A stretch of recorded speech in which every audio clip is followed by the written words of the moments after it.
Hermanos, vamos a leer de Filipenses capítulo 3. Filipenses capítulo 3, versículo 1 a 11.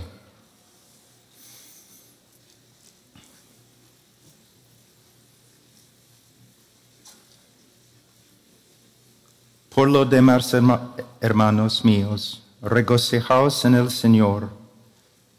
A mí no me es molesto escribiros otra vez lo mismo, y para vosotros es motivo de seguridad. Cuidaos de los perros, cuidaos de los malos obreros, cuidaos de la falsa circuncisión, porque nosotros somos la verdadera circuncisión que adoramos en el Espíritu de Dios y nos gloriamos en Cristo Jesús, no poniendo la confianza en la carne, aunque yo mismo podría confiar también en la carne. Si algún otro cree tener motivo para confiar en la carne, yo mucho más. Circuncidado el 8º día, del linaje de Israel, de la tribu de Benjamín, hebreo de hebreos. En cuanto a la ley, fariseo. En cuanto al celo, perseguidor de la iglesia. En cuanto a la justicia de la ley, hallado irreprensible. Pero todo lo que para mí era ganancia, lo he estimado como pérdida por amor de Cristo.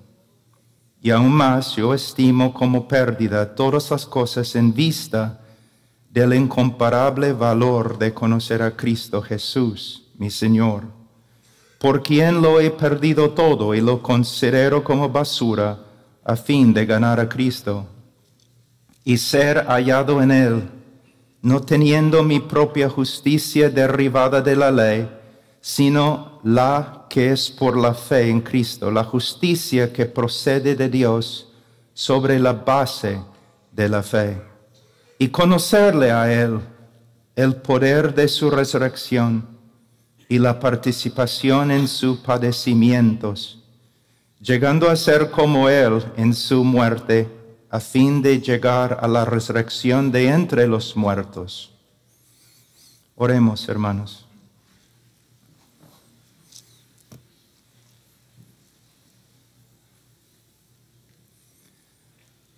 Padre, te damos gracias por este día. Te damos gracias, Señor. Te damos gracias por todo lo que has hecho en nuestra vida. Tu amor, misericordia, tu gracia. Señor, tú conoces mi debilidad, mis necesidades, mi gran necesidad, Señor, de gracia, de tu ayuda.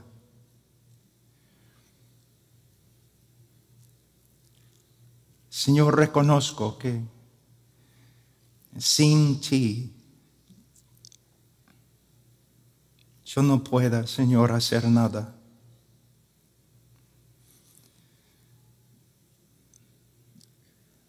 Señor, no oro en mi propio nombre ni en el nombre de mi piedad. Oro en el nombre de mi Salvador, el Señor Jesucristo. Él es mi jactancia ante tu trono, mi única jactancia. Fuera de Él, Señor, no tengo nada.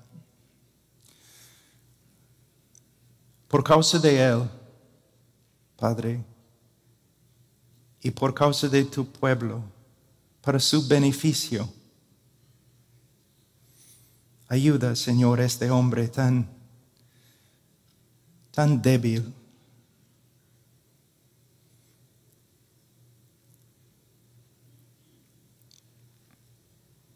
Como siempre, Señor, ni quiero abrir mis ojos o dejar de orar, porque, Señor, es aquí ante tu trono que encuentro mi seguridad,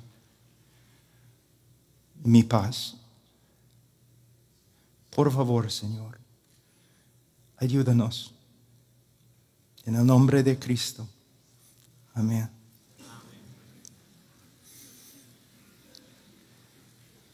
Hermanos, oren por mí. Todavía los médicos me han puesto en descanso médico, pero cuando John MacArthur y Henry Tolopilo te llaman, tienes que venir.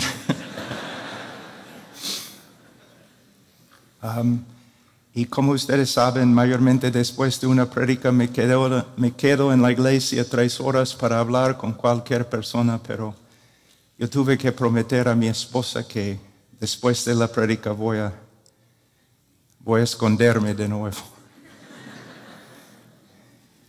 Y ustedes tienen esposas latinas, entonces.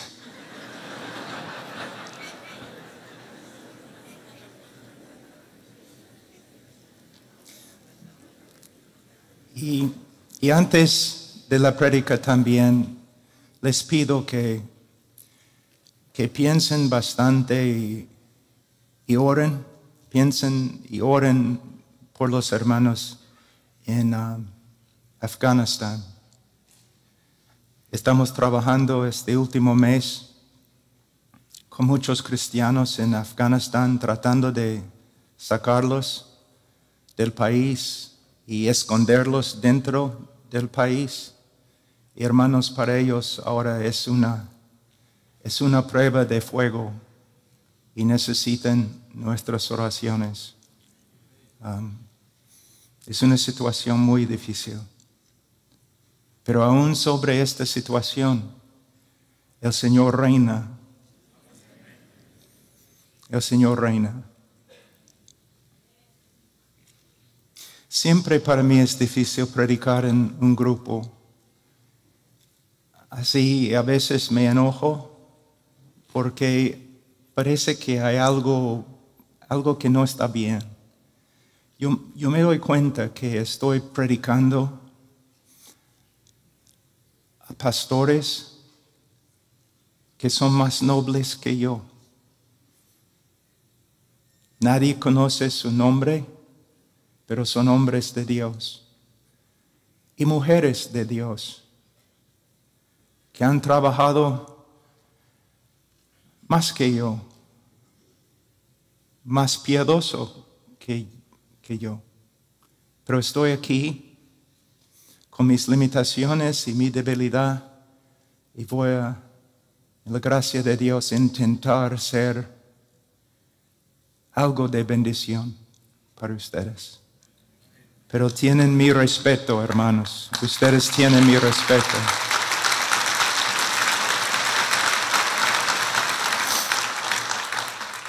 En versículo 1, Pablo dice: por lo demás, hermanos míos, regocijaos en el Señor. Pero ¿cómo pueden regocijarse? ¿Cómo? Pablo estaba en la cárcel en Roma. Los filipenses estaban sufriendo persecución. Y falsos maestros estaban entrando en la iglesia. ¿Cómo podían confiar? ¿Cómo podían regocijarse? La respuesta es muy sencilla, pero también muy profunda. La frase "en el Señor". No importa lo que nos pasa, podemos regocijarnos en el Señor. En lo que Él es, en lo que Él ha decretado, en lo que Él ha hecho, en lo que Él hace, en lo que Él hará. En el libro de Filipenses, muchos teólogos dicen que el gozo es el tema principal del libro. Y es un tema muy importante, pero no creo que es el tema principal. El tema principal no es el gozo, sino la fuente del gozo del cristiano. El tema en Filipenses, en todo el Nuevo Testamento, en toda la Biblia, es el Señor Jesucristo. Una vez un joven vino a mí y me dijo, después de una prédica muy animado: hermano Pablo, tienes razón, Cristo es todo lo que necesitamos. Yo le dije: joven, Cristo es lo único que tenemos. Fuera de Él, no tenemos parte con Dios y Dios no tiene parte con nosotros. Después de tantos años, décadas ahora,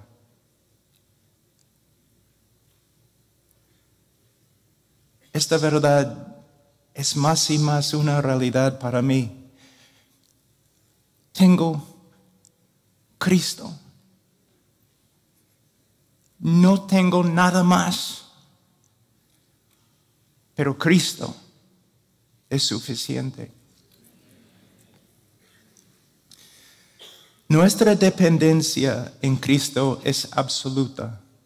Y esta realidad debe aumentar enormemente nuestro aprecio,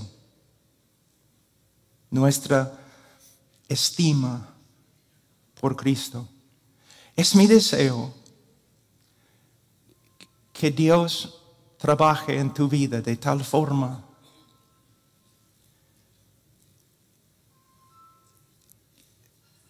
aunque tengas que sufrir, que Dios trabaja en tu corazón, en tu vida de tal forma que poco a poco el valor de Cristo crezca y crezca y crezca. Que llegues a tal punto donde ni el ministerio tenga tanta importancia. La persona de Cristo. ¿Qué quieres? Cristo. Cristo. ¿Quieres tener un gran ministerio? No. ¿Quieres ser famoso? No. ¿Qué quieres? Conocer a Cristo.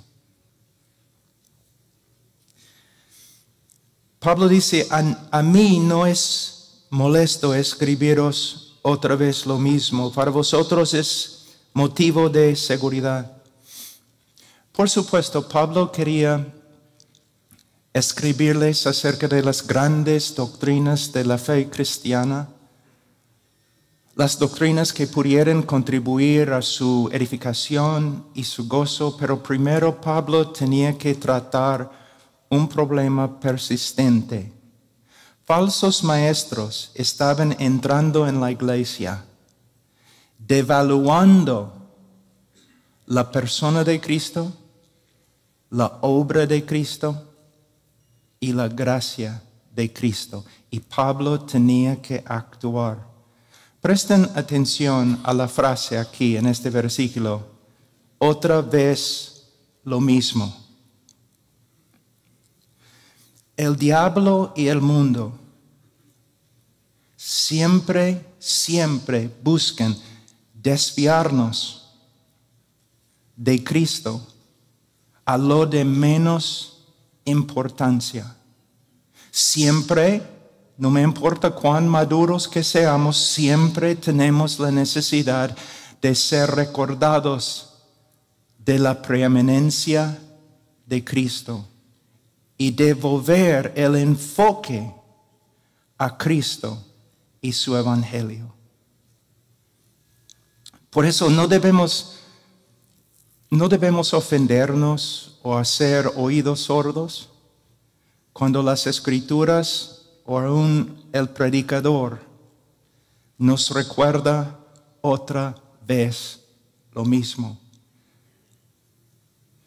Hermanos, es muy difícil aprender. Es muy difícil aprender. Es más difícil practicar. Es aún más difícil retener lo que hemos aprendido y hemos practicado.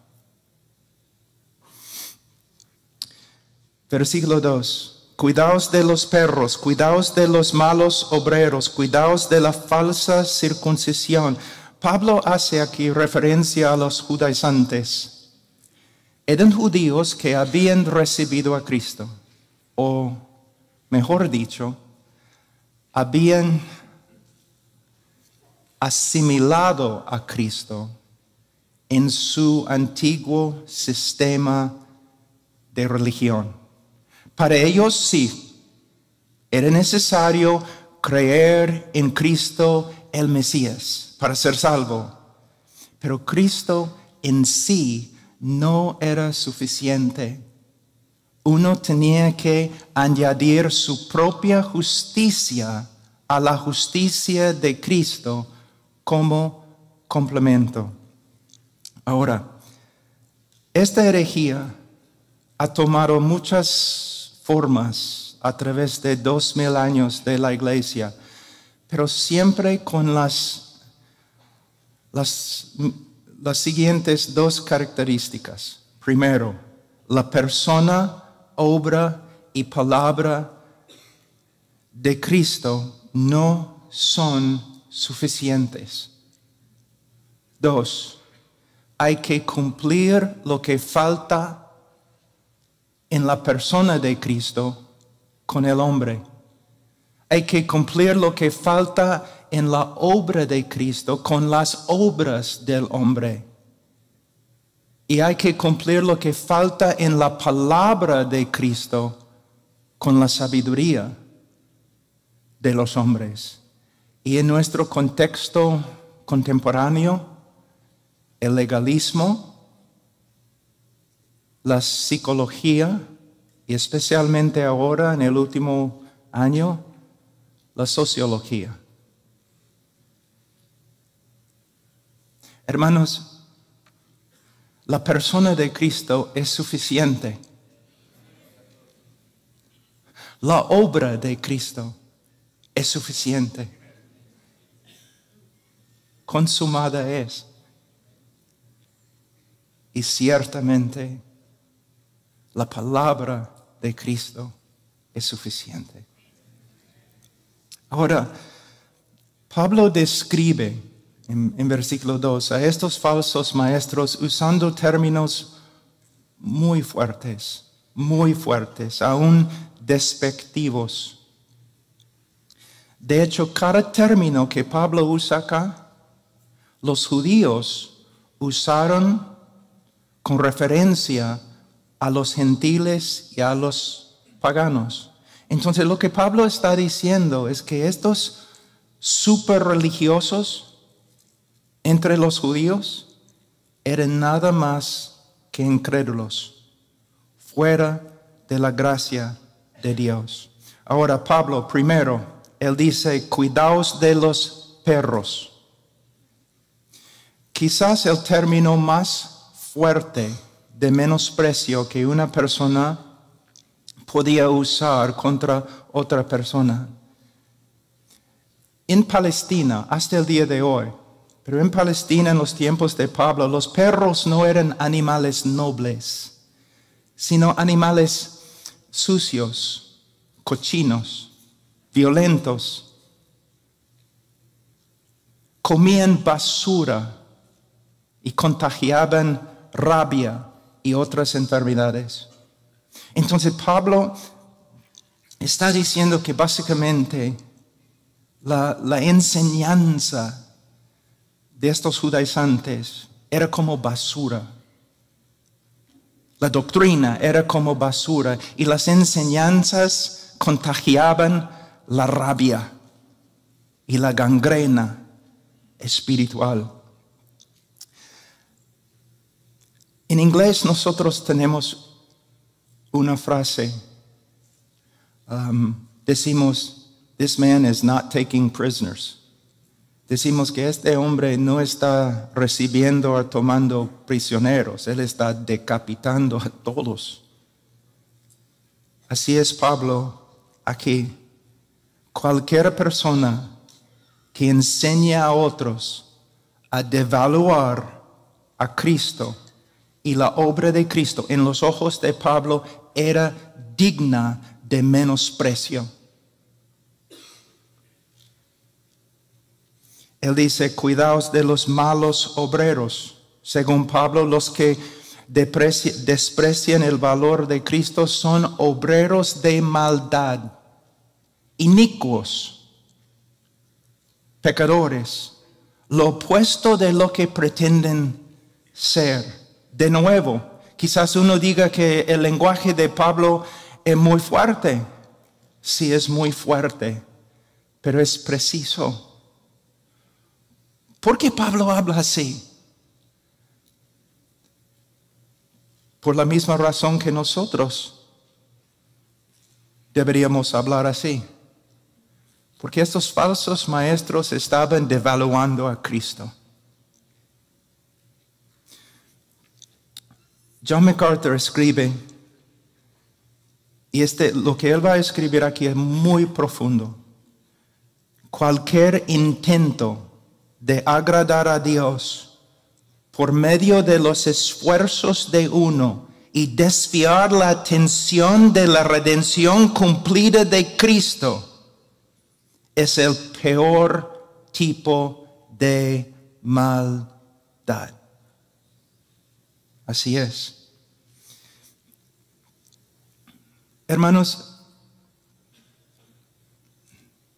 tenemos que reconocer que fuera de la gracia de Dios, todos nosotros somos obreros de maldad. Es el testimonio de la Escritura contra nosotros. Isaías dice en 64:6, todos nosotros somos como el inmundo, y como trapo de inmundicia todas nuestras obras justas.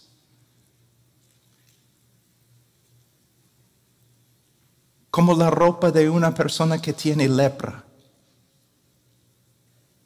Efesios 2:1-2.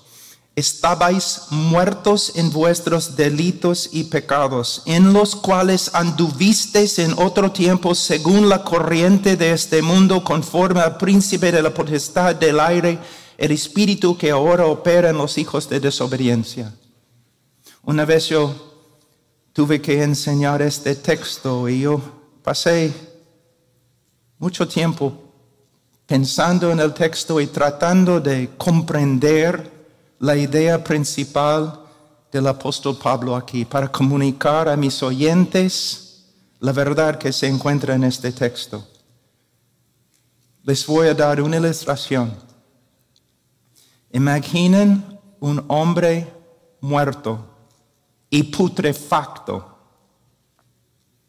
en el fondo de un lago lleno de la putrefacción que ha salido de su propio cuerpo. Y este hombre muerto anda en su propia putrefacción, siendo animado por el diablo. Es lo que Pablo está diciendo. No es una exageración, es lo que Pablo está enseñando.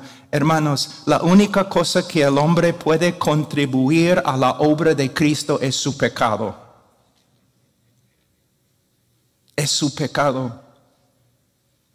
Una vez un reportero, después de una prédica, se me acercó enojado.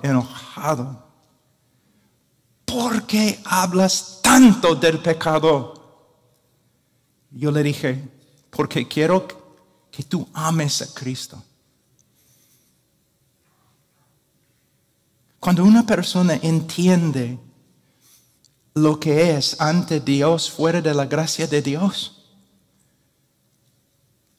toda su confianza inmediatamente es depositada en Cristo. No en su iglesia, no en su pastor, no en sus obras, no en su carácter. Cristo. Somos, hermanos, como ya he cumplido 60 años, creo que soy Pablo el anciano ahora.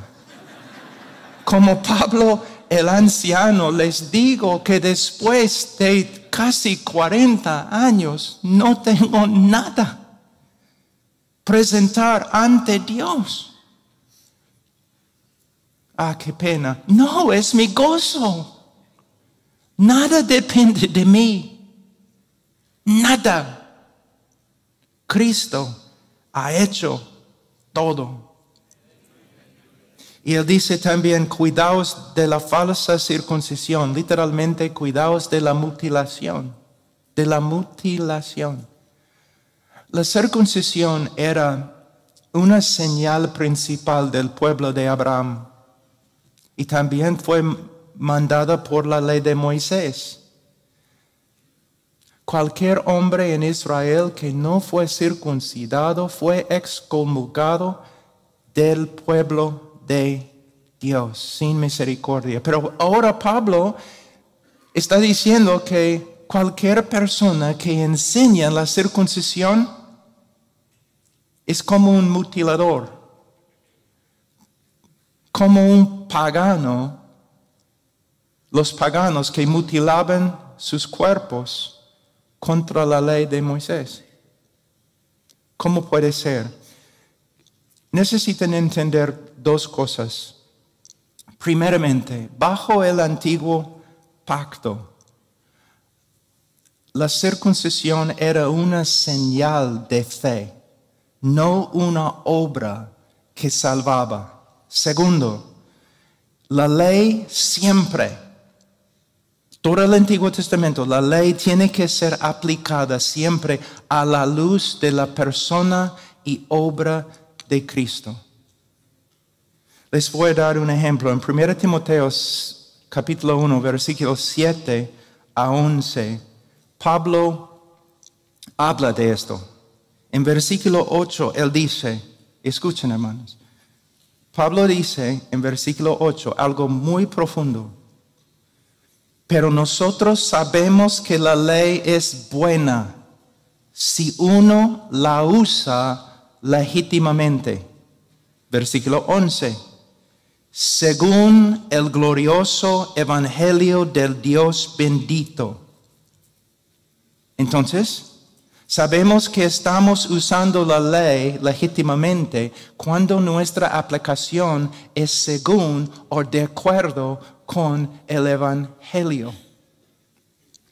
Si nuestro uso de la ley dirige al pecador a la ley y le infunde confianza en sí mismo, estamos mal.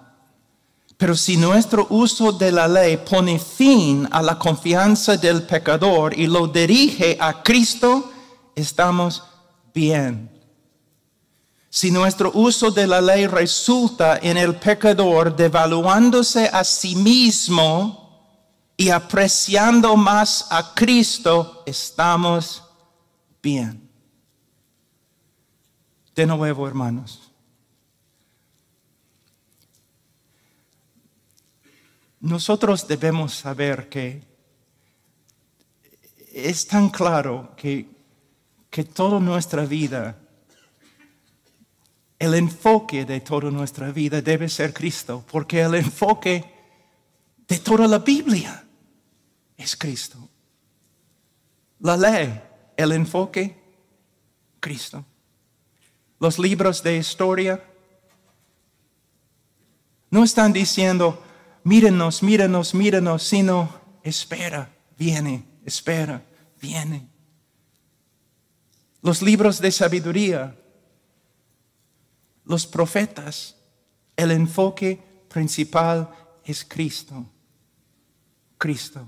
Y el enfoque principal de nuestra vida, cuando nos levantamos en la noche porque no podemos dormir, el enfoque debe ser,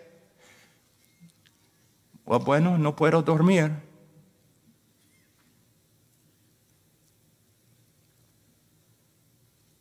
Debo usar este tiempo para pensar en Cristo, para comunicarme con Cristo, leer de Cristo, meditar en Cristo, pedir que Cristo venga de una manera especial esta noche para estar conmigo, sentarse conmigo un ratito para que yo pueda quedarme en su sombra, en su presencia.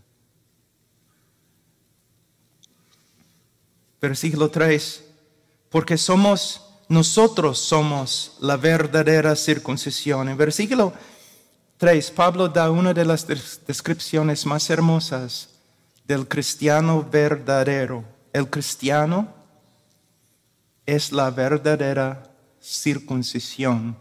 En Colosenses 2:11, Pablo lo describe como una circuncisión no hecha por manos, no hecha por manos humanas, sino una circuncisión hecha por el poder de Dios. Es una referencia, yo creo, a un pasaje muy importante en el libro de Ezequiel 36, capítulo 36, versículo 26 y 27. Voy a leer. Dios promete: además os daré un corazón nuevo y pondré un espíritu nuevo dentro de vosotros. Quitaré de vuestra carne el corazón de piedra y os daré un corazón de carne. Pondré dentro de vosotros mi espíritu y haré que andéis en mis estatutos y que cumpláis cuidadosamente mis ordenanzas. A través de la obra regeneradora del Espíritu Santo, Dios quita la carne encallecida, exponiendo un corazón nuevo, vivo, sensible a la voluntad de Dios. Es una obra sobrenatural que yo creo sobrepasa la creación del universo.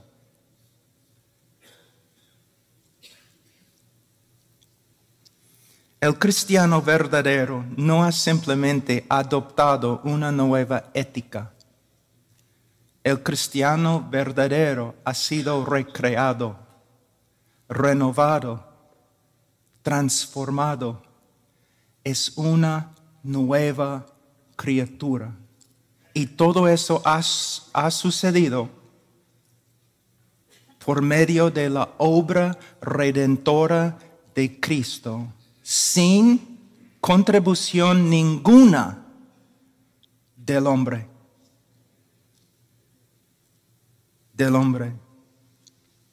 Y esta obra regeneradora del Espíritu Santo siempre resulta en una alta evaluación de la persona y obra de Cristo. Como se nota en la próxima frase, dice que adoramos en el Espíritu de Dios. La palabra traducida aquí, adorar, proviene de la palabra griega latruo, que significa más que cantar. Tiene la idea de también ministrar y rendir servicio a Dios.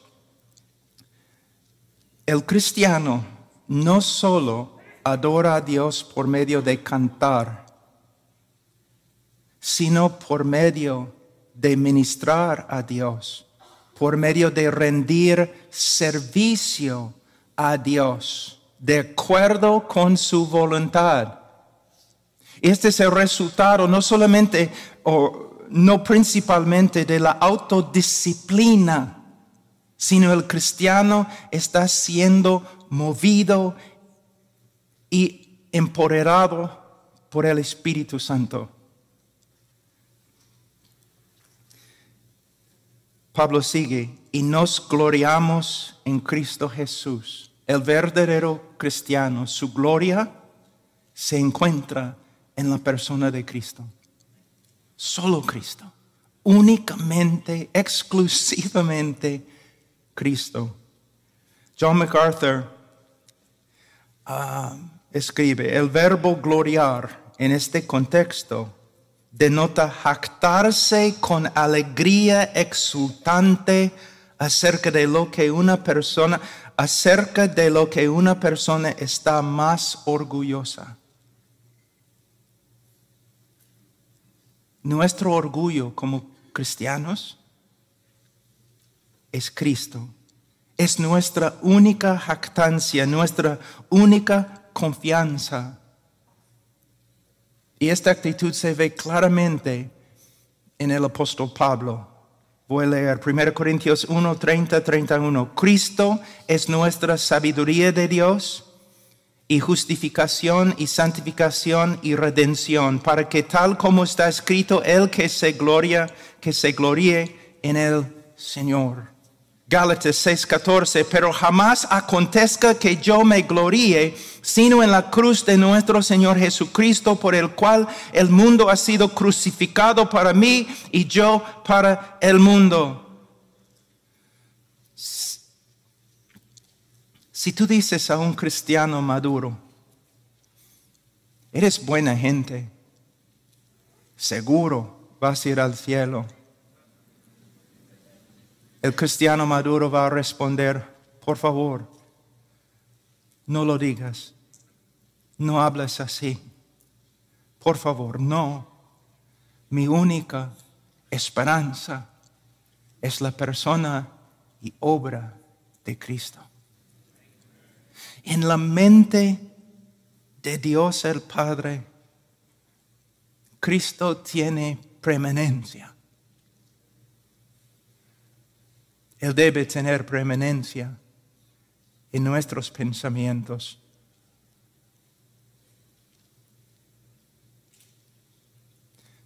Cuando yo era joven, yo leí acerca de un misionero en las Filipinas que enseñó casi todas las islas cómo leer, para que luego pudieran leer la Biblia. El hombre cumplió mucho, pero en su, creo que la palabra es diario,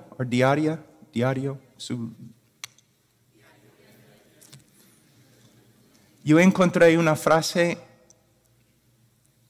algo que él escribió que me impactó. Yo tenía como, 24 años. Su meta más grande, aunque él enseñó todas las islas de las Filipinas cómo leer, su meta más grande era pasar un día meditando en Cristo sin desviarse un segundo. Y él dijo al final de su vida, Nunca alcancé la meta. Después de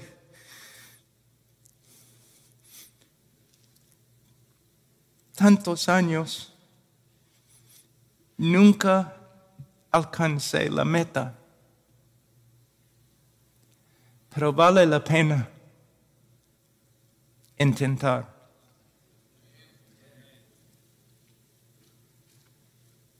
No poniendo la confianza en la carne. La frase nos gloriamos en Cristo debe ser suficiente, ¿no? Para comunicar que el cristiano, la confianza del cristiano está depositado solamente en Cristo. Pero Pablo no está contento. Él quiere dar más énfasis. Si Pablo hubiera sido latino, él habría dicho, no poniendo ni la más remota confianza en la carne. Hermanos, este es uno de los grandes propósitos de la ley. Quitarnos la confianza en nosotros mismos. Ese es uno de los propósitos de las tribulaciones, de las pruebas.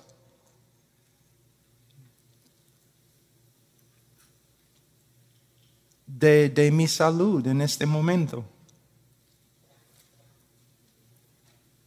La debilidad nunca ha hecho daño a un hombre de Dios.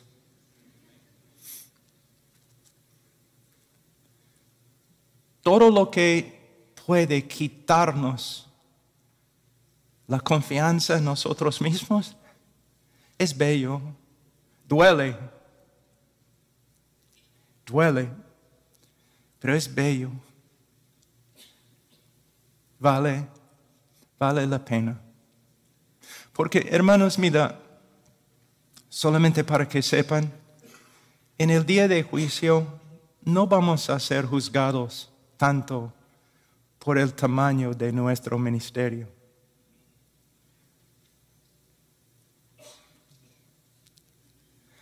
No vamos a ser juzgados por la fama que teníamos. Vamos a ser juzgados por nuestra devoción a Cristo y nuestra conformidad a Cristo. Todos estudiando porque quieren ser grandes ministros. No, hermanos, está mal. Estudiamos para que seamos como Cristo. Lo que es importante a Dios debe ser importante a nosotros.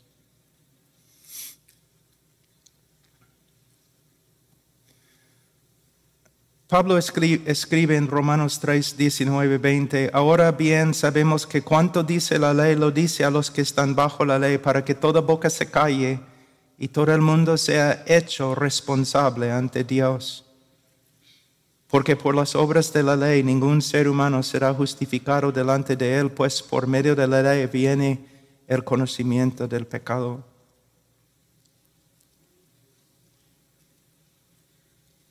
El propósito de la ley es quitarnos la confianza en nosotros mismos para que depositemos nuestra confianza únicamente en la gracia de Dios.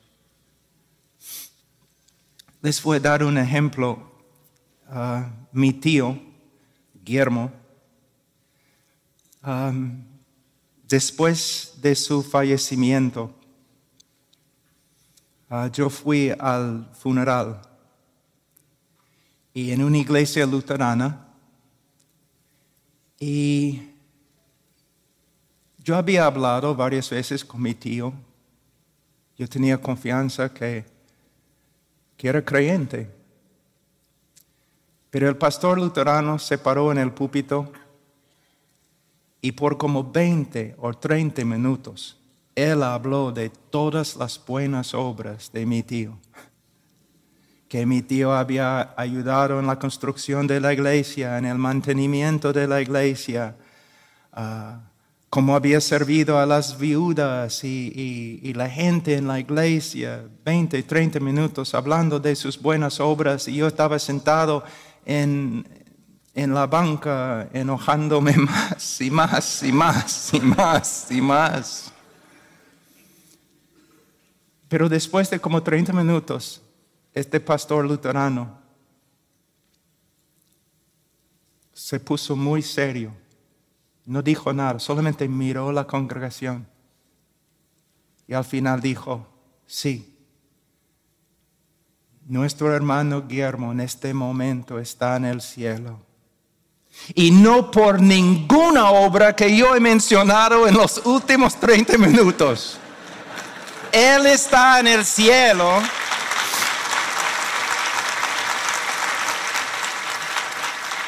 Él dijo, Él está en el cielo porque Cristo murió por los pecadores que merecen el infierno. Yo quería abrazarle. Yo le dije, hermano, yo iba a pegarte, pero ahora quiero abrazarte. En versículos 4 y 6, Pablo continúa. Aunque yo mismo podría confiar también en la carne, si algún otro cree tener motivo para confiar en la carne, yo mucho más, circuncidado el 8º día del linaje de Israel, de la tribu de Benjamín, hebreo de hebreos en cuanto a la ley, fariseo en cuanto al celo, perseguidor de la iglesia en cuanto a la justicia de la ley, hallado irreprensible. En versículos 4 y 6, Pablo está usando su propia vida para mostrar el vacío de la jactancia de los judaizantes. Él había cumplido la ley desde su nacimiento. Él era de una de las tribus más eminentes en la nación de Israel. Era hebreo de los hebreos. Él era miembro importante en la secta más conservadora y estricta en la nación de Israel, los fariseos. En cuanto al celo, Pablo era perseguidor de la iglesia. Para entender esta frase tenemos que entender la mente judía en el tiempo de Pablo. El celo era una señal esencial de la piedad en Israel. Un piadoso en Israel amaba a Dios. Un hombre piadoso amaba a Dios, amaba su ley y amaba su pueblo. Pero también un piadoso odiaba a los falsos dioses, los ídolos, odiaba los infractores de la ley y odiaba los enemigos del pueblo de Dios. Y para Pablo la iglesia era una enemiga, entonces la perseguía. Ahora, en cuanto a la justicia de la ley, Pablo era externamente irreprensible. Él no está diciendo que él vivía sin pecado, sino hablando humanamente, como fariseo en su vida anterior. Pablo está diciendo que su celo, su devoción, sus logros y su reputación sobrepasaron a todos, incluso sobrepasó la piedad de los judaizantes. En Gálatas 1, 13 a 14 tenemos una explicación más amplia. Pablo dice, porque vosotros habéis oído acerca de mi antigua manera de vivir en el judaísmo, de cuán desmediadamente perseguía yo a la iglesia de Dios y trataba de destruirla, y como yo aventajaba en el judaísmo a muchos de mis compatriotas contemporáneos, mostrando mucho más celo por las tradiciones de mis antepasados. Ahora versículos 7 y 8. Pero todo lo que para mí era ganancia, lo he estimado como pérdida por amor de Cristo, y aún más yo estimo como pérdida todas las cosas en vista del incomparable valor de conocer a Cristo Jesús mi Señor, por quien lo he perdido todo. En versículo 7,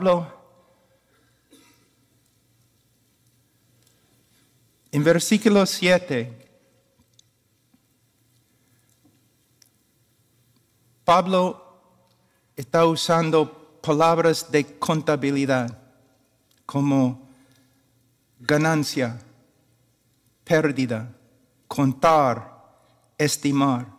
¿Para qué? Para describir,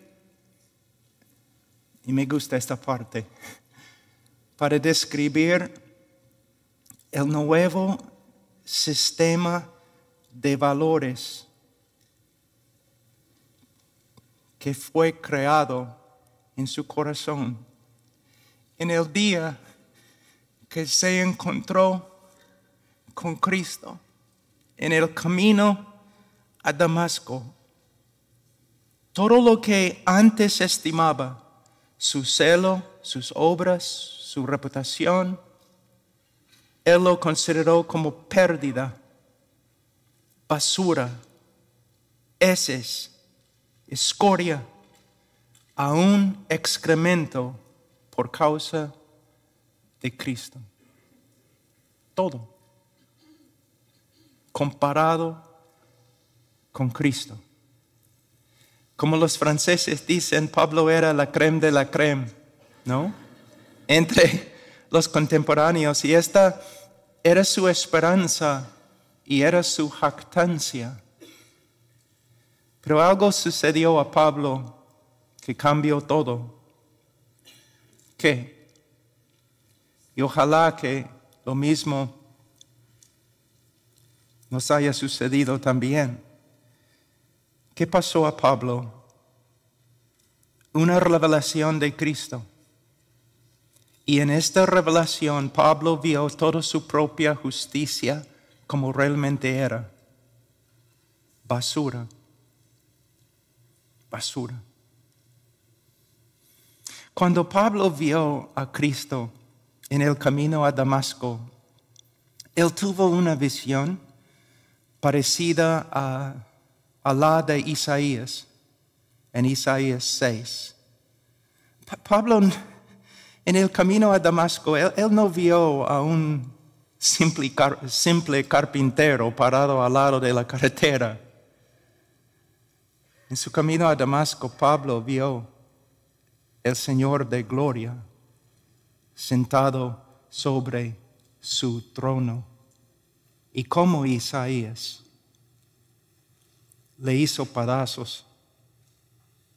En Isaías leemos que Isaías gritó: ay de mí, porque perdido estoy, pues soy hombre de labios inmundos, y en medio de un pueblo de labios inmundos habito, porque han visto mis ojos al Rey, el Señor de los ejércitos. Pablo, según Hechos 9:9, estuvo 3 días sin ver y no comió ni bebió. Luego en Romanos 7:24, Pablo escribió: miserable de mí, ¿quién me libertará de este cuerpo de muerte?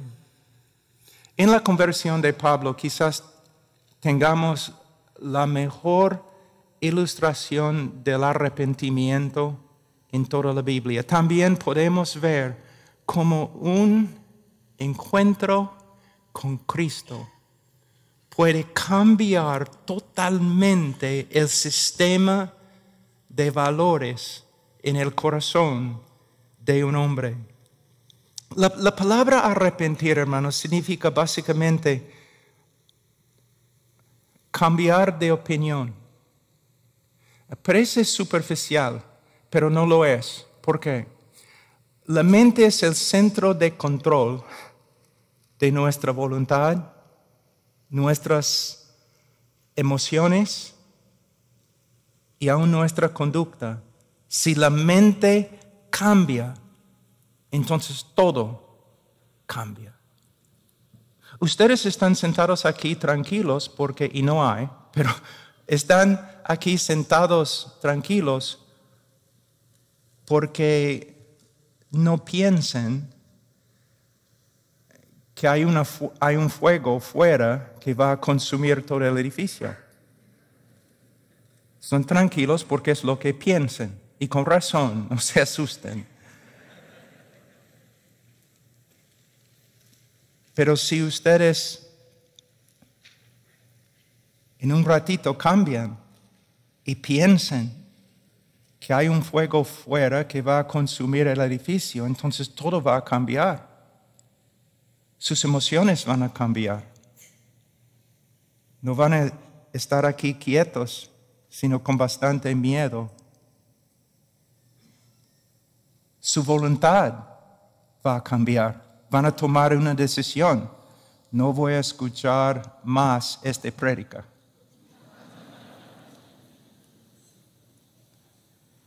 Y su conducta también va a cambiar. Van a correr, van a salir. La mente es muy poderosa. Ahora, Pablo salió de Jerusalén pensando que Jesús era el más grande blasfemo, falso profeta en toda la historia de Israel. Y él salió de Jerusalén a Damasco pensando que la iglesia era la enemiga más grande de Israel en la historia de Israel. Pero en el camino a Damasco, Pablo tuvo un encuentro con Cristo y su realidad se deshizo. Pablo se dio cuenta que estaba equivocado acerca de todo, equivocado acerca de lo más importante en la vida. Él estaba equivocado. Él pensaba que Jesús era un falso maestro, pero ahora él puede ver que Jesús es el Mesías, el Hijo de Dios, el Hijo del Hombre de Daniel 7. Pablo pensaba que la iglesia era la enemiga más grande del pueblo de Israel, pero ahora él puede ver que la iglesia es el mismo pueblo de Dios. También la opinión de Pablo acerca de sí mismo cambió. Él pensaba que él era justo ante Dios. Ahora él reconoce que él es condenado ante Dios. Él pensaba que él era el gran defensor de la fe de Israel. Ahora él sabe que él es el gran enemigo de la fe verdadera de Israel. Él pensaba que era siervo de Dios, uno de los siervos más eminentes de Dios. Ahora él sabe que él era nada más que un siervo de Satanás. Toda su vida cambió. Pablo calculó bien el valor de sus obras y el valor de Cristo. En este momento Pablo rechazó toda su vida anterior en la cual había confiado y también de la cual se había jactado. Lo rechazó como algo asqueroso y lo echó en la basural, se levantó y siguió a Cristo. Todo su sistema de valores cambió. En versículo 8 Pablo dice: yo estimo como pérdida todas las cosas en vista del incomparable valor de conocer a Cristo Jesús mi Señor. Ahora quiero que los predicadores aquí, los pastores, presten atención en una frase que es extremadamente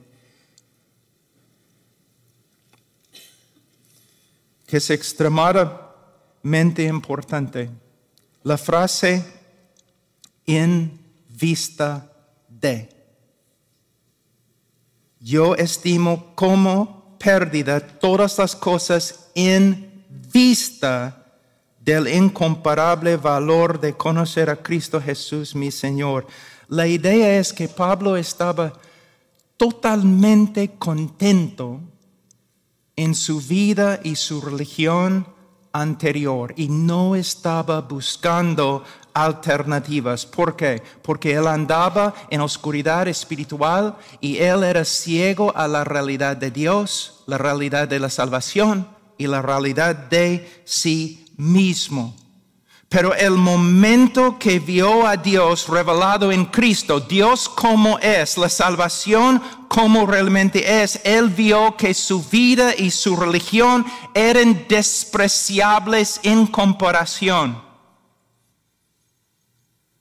Esto demuestra que uno puede ver la inutilidad de sus obras y la vanidad de su vida solo a la luz de la revelación de Cristo.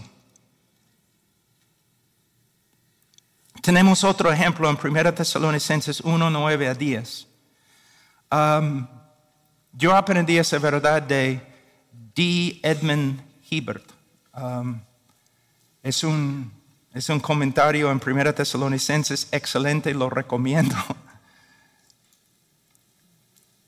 En 1 Tesalonicenses 1, 9 a 10, Pablo escribe: pues ellos mismos cuentan acerca de nosotros, de la acogida que tuvimos por parte de vosotros y de cómo os convertisteis de los ídolos a Dios para servir al Dios vivo y verdadero y esperar de los cielos a su Hijo, al cual resucitó de entre los muertos, es decir, a Jesús, quien nos libra de la ira venidera. Lamentablemente los traductores en español han invertido las palabras de Cristo aquí, las palabras de Pablo aquí. En el griego el texto lee de la siguiente manera: En el griego original, el texto no dice cómo os convertisteis de los ídolos a Dios, sino cómo os convertisteis a Dios de los ídolos. Voy a leer.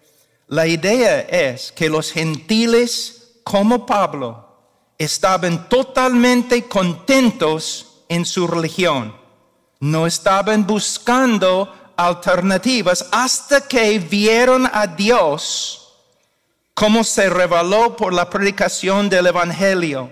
Solo a la luz de Cristo vieron la vaciedad de su religión y la vanidad de su vida. ¿Qué significa para nosotros, especialmente para los predicadores? Este es el trabajo principal del predicador: predicar a Cristo. Predicar a Cristo.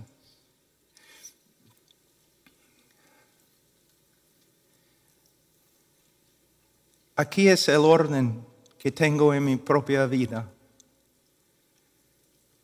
Mis prioridades. Estudiar a Cristo en las Escrituras.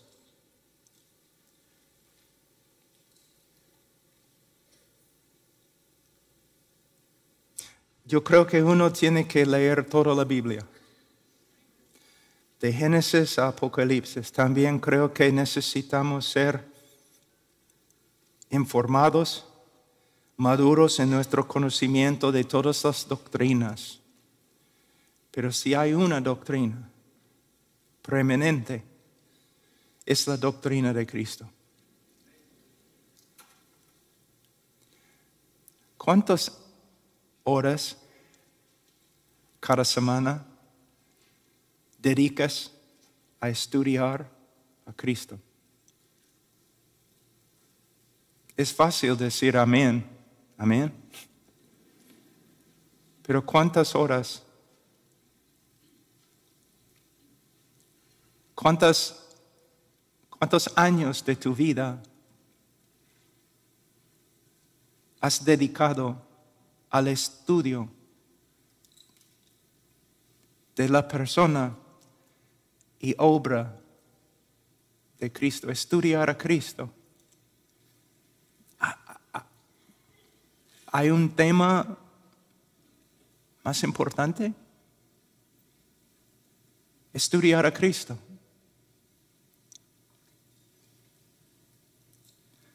Y no solamente, entonces primero para mí estudiar a Cristo. Segundo, buscar a Cristo en la oración. Y hermanos, cuando hablo de oración, inmediatamente en la mente de la mayoría de los cristianos, la idea de intercesión. No estoy hablando de intercesión, tiene su lugar y es sumamente importante. Pero estoy hablando de comunión con Cristo. Compañerismo con Cristo. En las noches, cuando no puedes dormir, simplemente ponerte de rodillas y mirar arriba y hablar con Cristo. En mi experiencia, me parece que es más fácil para las mujeres que los hombres, porque los hombres y los pastores siempre quieren hacer.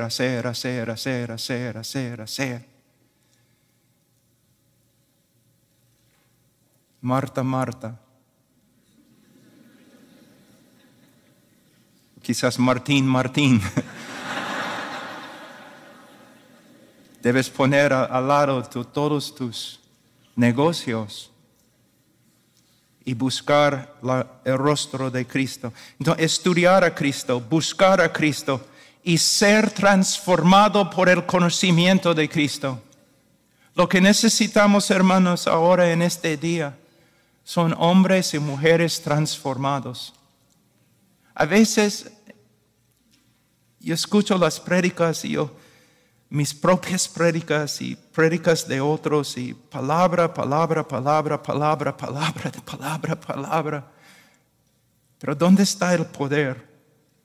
Y no solamente para predicar, o principalmente para predicar, el poder para vivir. Y no estoy hablando de vivir como predicar en la calle y morir mártir. Es fácil. Estoy hablando de ser un buen esposo, un buen padre, un buen amigo, humilde. Buscar a Cristo, estudiar a Cristo, buscar a Cristo, ser transformado por el conocimiento de Cristo y predicar a Cristo a otros.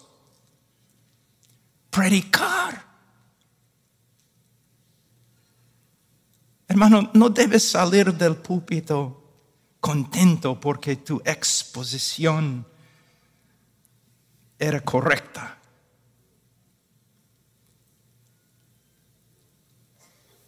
O porque has comunicado información. La meta es transformación. Que los pecadores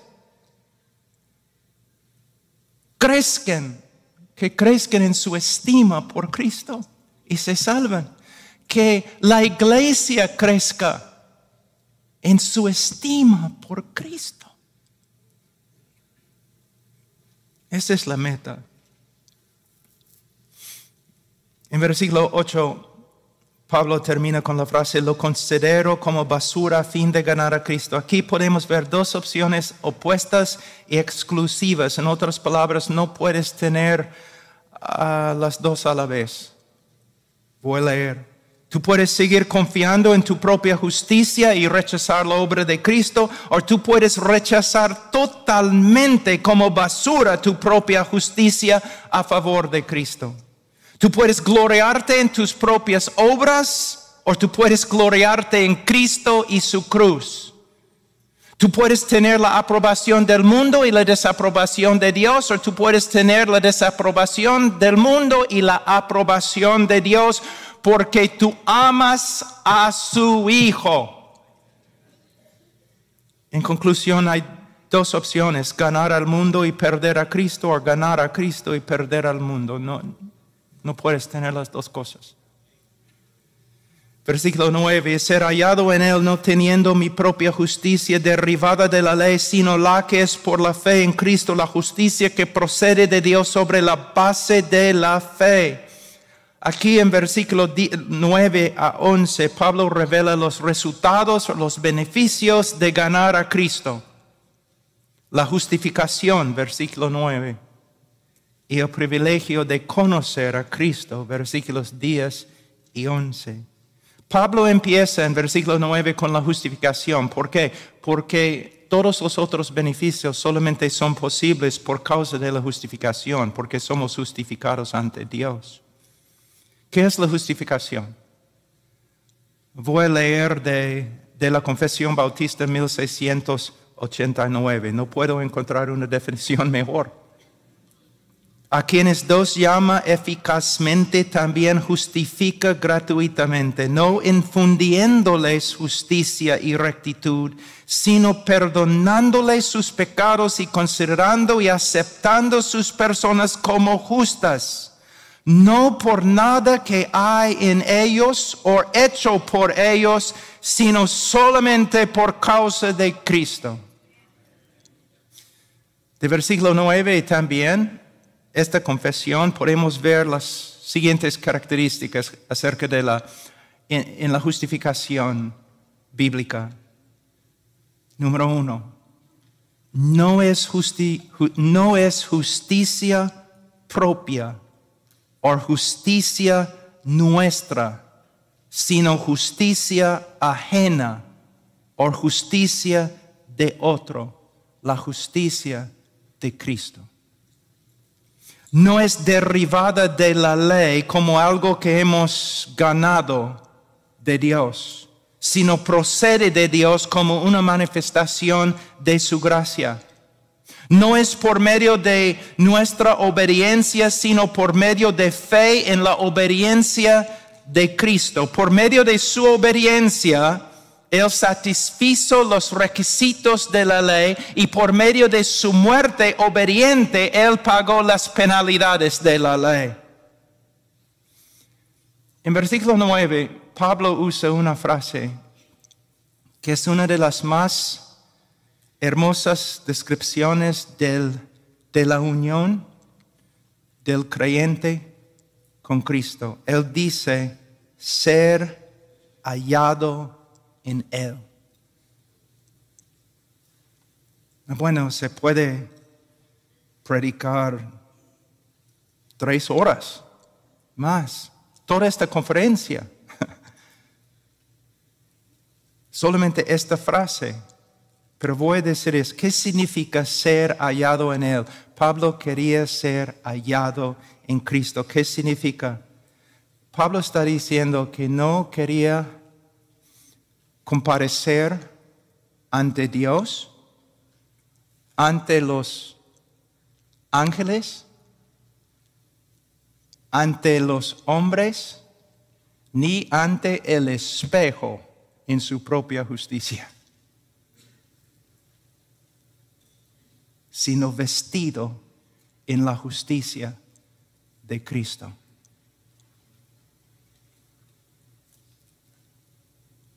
Su gloria era la justicia de Cristo. Su belleza era la justicia de Cristo. Terminamos muy rápido, versículos 10 y 11. Y conocerle a Él el poder de su resurrección, la participación en sus padecimientos, llegando a ser como Él en su muerte, a fin de llegar a la resurrección de entre los muertos. Los que ganan a Cristo no solamente ganan la justificación, sino el gran privilegio de conocer a Cristo. Hermanos, el concepto hebreo de conocimiento denota más que simplemente conocimiento de los hechos o un conocimiento de aún las doctrinas bíblicas. Denota un conocimiento relacional, personal, íntima con Cristo.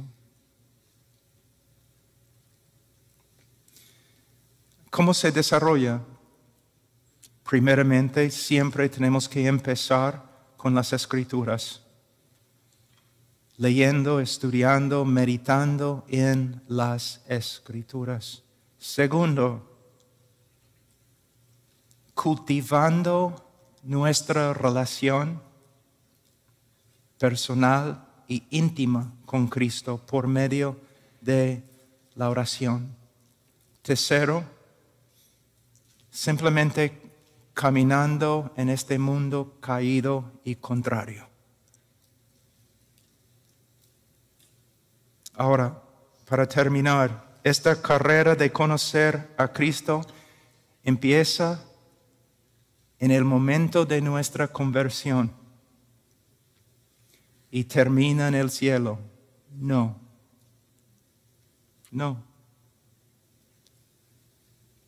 Nunca termina.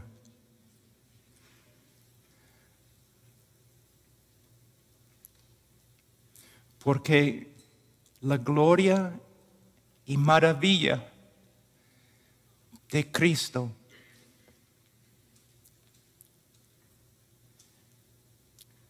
es infinita, inagotable. Nunca vamos a descubrir todo lo que es Cristo. Nunca. De una forma, se puede decir, ni hemos empezado a aprender de Él.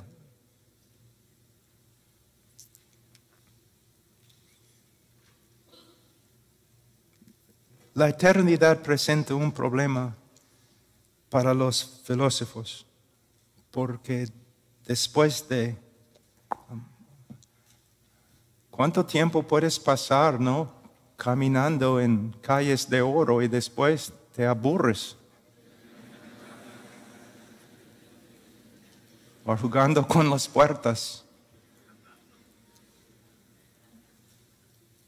Algunos filósofos dicen que la eternidad puede convertirse en, aunque sea hermosísima la eternidad, puede convertirse en un infierno. Cuando llegues al fin de todo y no hay nada más, te vas a aburrir, vas a querer dejar de existir. Pero el cielo sí es